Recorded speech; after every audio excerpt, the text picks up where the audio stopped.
Hey everyone, how's it going? Hope you're doing all good. This video is my in-depth guide into the BRUEN MK9, and of course I'm going to be showing you my best setups for the BRUEN in Warzone. Now this isn't just some video where I've thrown together my best attachments based on what I think is good. I've been testing the BRUEN MK9 in depth for the last couple of days against the M4 and the Growl, so this is heavily stats based. And I found some pretty interesting insights. So without any further ado, let's get into this. So first of all, I just wanted to kind of ascertain whether the BRUEN is a viable gun to use in Warzone. Will it hold up against the M4s, the Growls, etc.?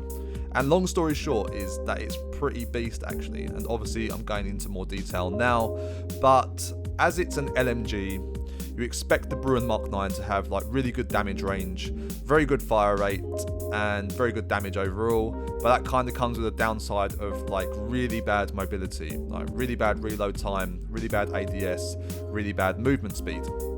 So my first test was to test the base BRUEN against the base M4 and base Growl for damage range drop off. So I tested all of these guns at different ranges from 12.5 meters all the way up to 75 meters, and in some cases even beyond that, and this is what I found out. So taking a look at this nifty table that I made, which hopefully isn't too boring to look at, but I thought this was the best way to kind of explain this. We have all the base guns, base BRUEN, base Growl, base M4A1, all the different damage ranges, and this is their shots to kill. So you can take a look at these numbers in more detail if you just want to pause the video. But as you can see in green, I've highlighted the best numbers and they all belong to the base BRUEN. So already the base BRUEN is a lot better than these two other weapons without any attachments on them. But all this means absolutely nothing until you include time to kill. And as you can see here, I've calculated all of the time to kill for each of these weapons at all these different damage ranges, and the BRUEN wins it again at every damage range across the board. And it was also quite interesting to see the M4 against the Growl in this test. So you can see that the Growl holds its own against the M4 in these middle ranges from about 37.5 meters up until 75. After that it starts to suck and the M4 starts to win, but regardless, the BRUEN MK9 smashes both of these guns at every damage range. I thought that was incredible. My next test from here was to see whether these results change if we add the barrels that give each gun extended damage range. For the BRUEN, that's the Summit barrel. For the Growl, that's the Archangel. And for the M4, it's the M16 barrel. So for the Summit barrel for the BRUEN, what we actually get on paper is a 30% damage range increase. That pushes our 8-shot damage range out until 62.5 meters, where it becomes a 9-shot kill, and it stays there until 100 meters plus. 100 meters plus is stupid far. This is like sniper rifle territory. So having this damage range up until like 100 meters in Warzone is absolutely sick. So these are really good stats, and it's really worth using this Summit barrel on the BRUEN MK9. And the other important thing to know from this test is that the Summit barrel still isn't beaten by the Growl's Archangel or the M4A1's M16 barrel. I even then went and tested the mono suppressor, adding it to the base weapons and the weapons with the barrels to see what it done to the damage range, and from my testing I saw no different results. It looked exactly the same. So it doesn't push our damage range, it doesn't change any damage ranges at 12.5 meters all the way up to 110 meters. So it's kind of questionable whether you need to add the mono suppressor if you're using one of these barrels anyway. So I'm sitting here thinking, I'm looking at this data thinking this gun's going to be insane. It's going to be incredible. But once again, I reminded myself that its downsides are like mobility, reload time, recoil control. That's a massive one. So essentially what we need to do now is focus on making this gun as controllable as an assault rifle. So in order to do this, let's first take a look at its recoil pattern. So this is the BRUEN with the 60 round mags. It makes no difference to the recoil pattern if you change the mags to a 60 round mags. As you can see, it kind of has this little kick to the right between the first and second bullets. Then there's another gap between the second and third, and then it kind of climbs diagonally to up and left. I then put this side by side against the Growl, which is quite interesting because that's got a 30 round mag and it kicks to the same height, and it looks pretty much exactly the same but yet it goes in the opposite direction. There even seems to be the same gaps between the bullets, which is super interesting. And then lastly, the M4. So the M4 is pretty much like the Growl. It kind of climbs more to the right though. But looking at these three guns, they're not dissimilar. So already just by adding the 60 round mags to the Mark 9, we're making it a little bit more like an assault rifle. And an important thing to note is that that is a 60 round clip, and it is matching the recoil pattern of the Growl and the M4's 30 round mag. And of course, all of those guns were as base. Now let's take a look at what this recoil pattern looks like if we add the Summit barrel.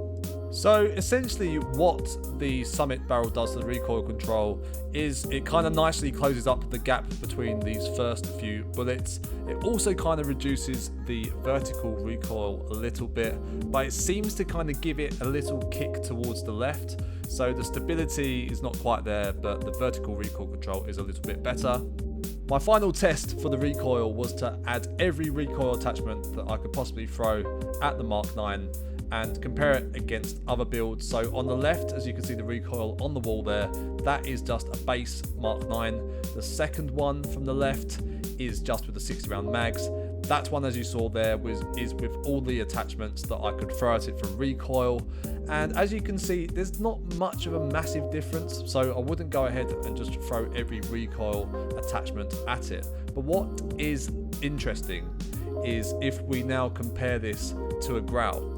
So this is a 60 round Growl, and the recoil isn't really that much different. Yeah, it goes in the opposite direction, but comparing the two, I mean, there's not really a massive difference. I mean, you could probably argue that there's a tighter spread on the Growl, but the vertical recoil is pretty much the same.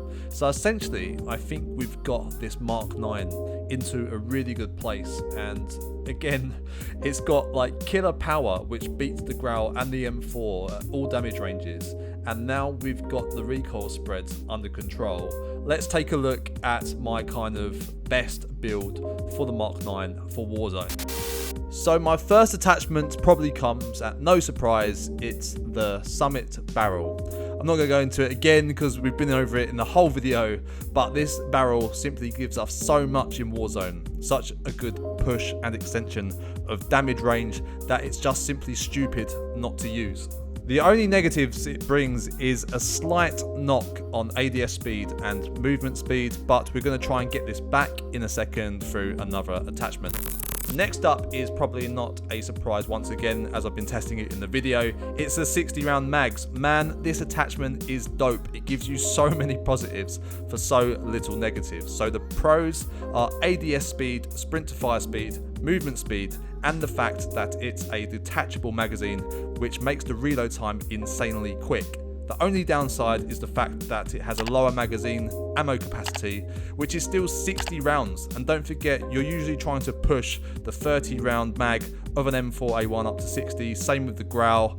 And this is considered a downside for the Bruen. There is no need for the 100 round mags, especially when you think about the reload time. So I tested the base Mark 9 reload speed versus the reload speed with the 60 round mags, and an empty mag for both, like completely empty, no bullets in it, it was 372% faster to use the 60 round mags, which is insane.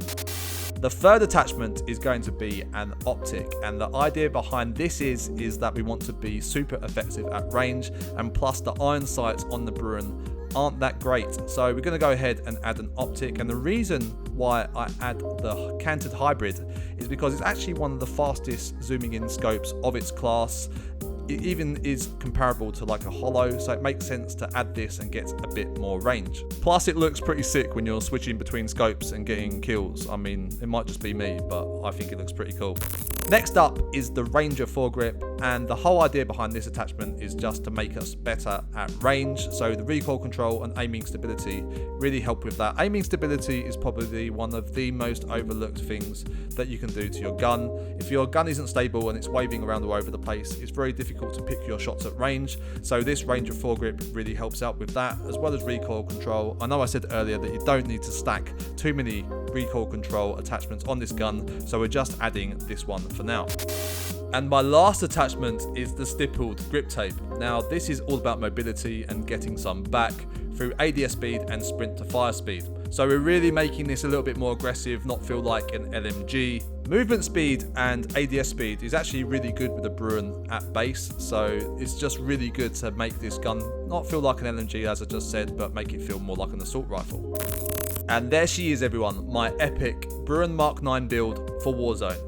Now, you might notice that it's quite controversial that I'm not using the mono suppressor, but as you can see from the stats, it's like we don't actually need it. So if you want sound suppression, feel free to add it and switch it out for one of these attachments, but based on the stats, you don't actually need the mono suppressor. Be aggressive, be loud, pop up on the minimap, take on people, because you can with this gun.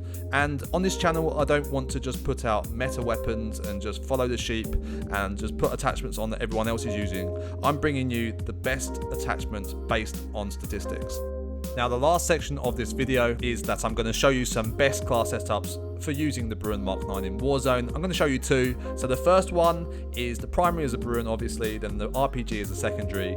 Perks, you've got Cold-Blooded, Ghost, and Amped for that fast weapon swap.